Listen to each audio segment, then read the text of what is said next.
সকাল গড়িয়ে দুপুর, দুপুর গড়িয়ে বিকাল, বিকাল গড়িয়ে সন্ধ্যা। রোদ, ঠান্ডা, কুয়াশা কোনো কিছুই যেন বাধা মানছে না এই ইনকিলাব মঞ্চের। শরীফ ওসমান হাদির হত্যার বিচারের দাবিতে তারা কিন্তু অবস্থান করছেন এই শাহবাগে। দর্শক, যেমনটি বলছিলাম, গতকাল জুমার নামাজের পর থেকে কিন্তু আমরা দেখেছি এই শাহবাগে অবস্থান করতে ইনকিলাব মঞ্চের নেতাকর্মীদের এবং সাধারণ যে শিক্ষার্থী এবং সাধারণ জনগণ সকলেই কিন্তু অবস্থান আমরা এখানে দেখেছি। এবং আজকের এই যে প্রোগ্রাম তাদের, সেটা কিন্তু গতকাল থেকে চলছে। গতকাল তারা কিন্তু পূর্ব ঘোষিত যে কর্মসূচি দিয়েছিলেন, সারা দেশব্যাপী কিন্তু বিক্ষোভের ডাক দিয়েছিলেন। এবং আজকে কিন্তু আমরা দেখেছি চট্টগ্রামেও কিন্তু এই ইনকিলাব মঞ্চের পক্ষ থেকে তারা কিন্তু অবস্থান করছেন নিউ মার্কেট এরিয়ায়, যেটা আমরা দেখতে পেয়েছি। আজকেও কিন্তু দুপুরবেলা ঠিক 11টার দিকে কিন্তু এখানে বিএনপির ভারপ্রাপ্ত চেয়ারম্যান তারেক রহমান তিনি কিন্তু শরীফ ওসমান হাদির কবর জিয়ারত উদ্দেশ্যে আসেন। এবং তখন কিন্তু এই ইনকিলাব মঞ্চের নেতাকর্মীরা তারা কিন্তু এই শাহবাগের অবস্থান কিন্তু ছেড়ে দেন এবং তারা কিন্তু সেই তারেক রহমানের যাওয়ার জন্য সহযোগিতা করেন। এবং আমরা দেখেছি তার পরবর্তীতে তারেক রহমান চলে যাওয়ার পরে কিন্তু তারা আবার এসে অবস্থান করেন এই শাহবাগে। দর্শক, যেমনটি বলছিলাম, ইনকিলাব মঞ্চের যে মুখপাত্র শরীফ ওসমান হাদির হত্যার বিচারের দাবিতে তারা কিন্তু এখানে অবস্থান করছেন।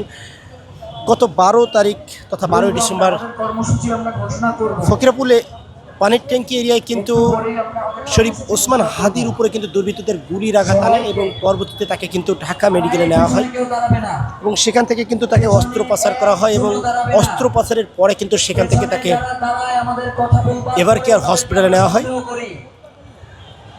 পরবর্তীতে তাকে কিন্তু উন্নত চিকিৎসার জন্য সিঙ্গাপুরে নিয়ে যাওয়া হয় এবং তারপর থেকে কিন্তু গত 18 তারিখে তাকে কিন্তু মৃত্যু ঘোষণা করা হয়। এবং তারপর থেকে কিন্তু আমরা এই সাধারণ জনগণ এবং ছাত্র জনতা এবং ইনকিলাব মঞ্চের নেতাকর্মীদের কিন্তু রাস্তায় নেমে আসতে দেখেছি।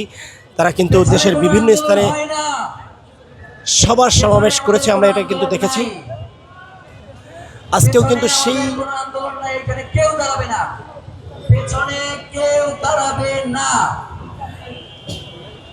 আজকেও কিন্তু সেই কর্মসূচি অনুযায়ী তারা কিন্তু যে অবস্থান করছেন এই শাহবাগ ঠিক 4 রাস্তার যে মাঝখানে, সেখানে কিন্তু তারা অবস্থান করছেন। এবং আমরা যেটা দেখতে পেয়েছি,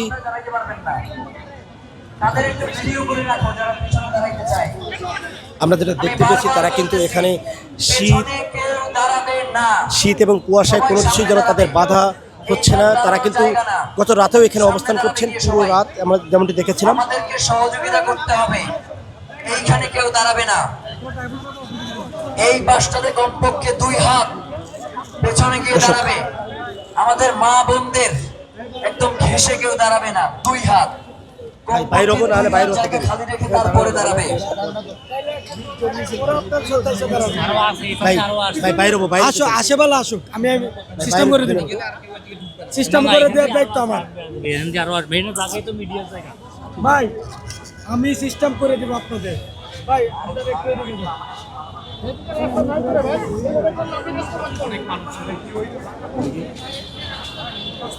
ভাইরা আপনাদেরকে ধন্যবাদ।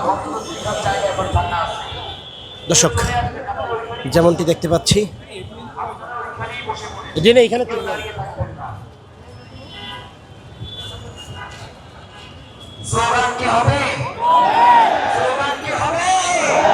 দর্শক, যেমনটি দেখাচ্ছিলাম, শরীফ ওসমান হাদির হত্যার বিচারের দাবিতে কিন্তু এই শাহবাগে লোকে লোকারণ্য দেখতে পাচ্ছেন।